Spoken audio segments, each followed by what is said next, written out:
আসসালামু আলাইকুম everyone, welcome back to my channel. আশা করি আপনারা সকল ভালো আছেন।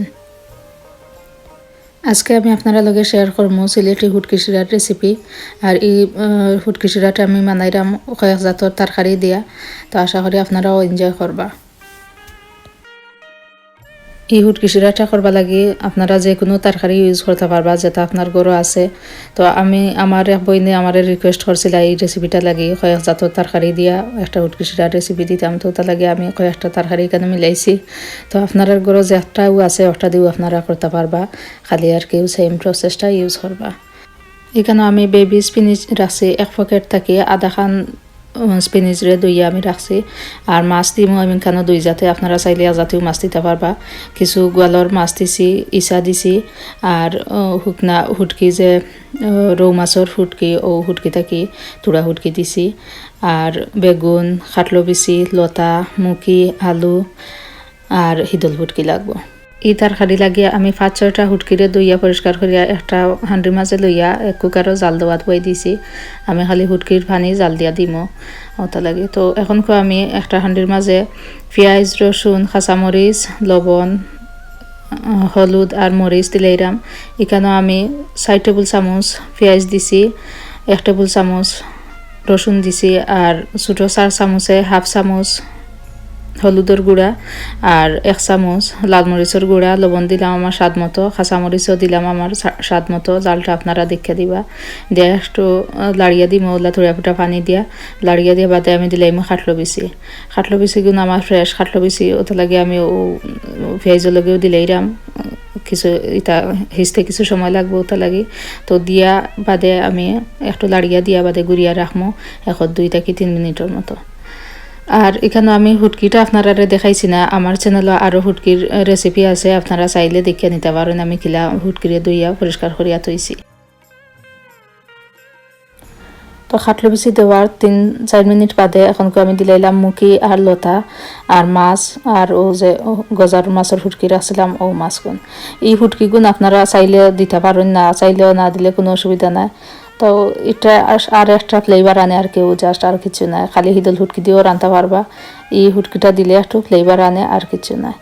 তো আপনারা ওলা দেখি দিবা, কারণ আমি একটা তরকারি এক সময় দিলাম, কারণ আমি চাই সকলটি তরকারি একলা খান থাকতো, কোনোটা হিজিয়া গলিয়া যাইতো না, আবার কোনোটা শক্ত থাকতো না, ওটা লাগে আমি এক সময় দিলাম। তো মুখি আর লতা দেওয়ার আরও 3-4 মিনিট বাদে আমি দিলাইলাম আলু, বেগুন আর ও স্পিনিচ, কারণ এগুন একবারে কম সময় লাগে হিসতে লাগে, এগুন একবারে লাস্টে দিছি। সবটা দিয়ে বালাহরি মিক্স করিয়া আমি গুড়িয়া রাখবো আরও 2 মিনিটের মতো। ও তরকারি গুণ একটু সফট হওয়া পর্যন্ত আমি অপেক্ষা করবো।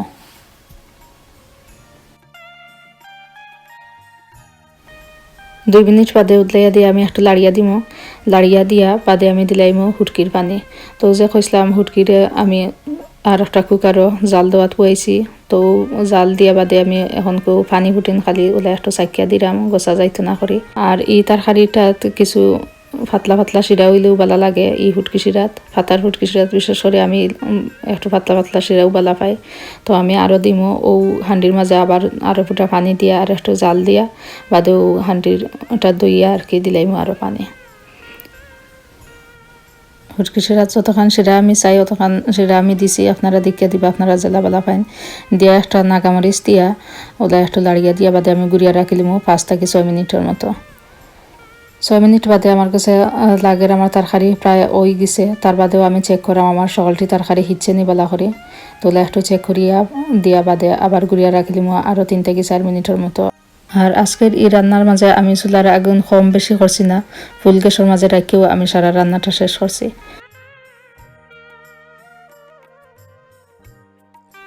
আমার 4 মিনিট হয়ে গেছে, আমি চুলার আগুনও অফ করে লিছি, আমার তরকারি হয়ে গেছে। এখন আমি একটা সার্ভিং ডিশের মাঝে লইয়া দেখাইমো আপনারা।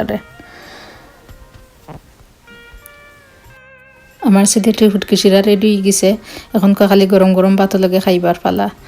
আর এই রেসিপিটা লাগে আমার একজন বইনে অনেক আগে আমার রিকোয়েস্ট করছিল, তাই রিকোয়েস্টটা ফুলফিল করতে আমি একটু লেট করে লিছি, তারপরেও ফাইনালি আজকে আপলোড দিলাম। আশা করি আপনি যদি দেখে থাকেন তো খুশি হইবা। আর যদি কোনো প্রশ্ন থাকে অবশ্যই আমারে কমেন্ট করিয়া জানাইবা। আপনারা যারা দেখরা আমার ভিডিওটা যদি একটু ভালো পাইয়া থাকেন please like comment share and subscribe করার অনুরোধ রাখিয়া আজকের মতো বিদায় নিলাম। আল্লাহ হাফেজ।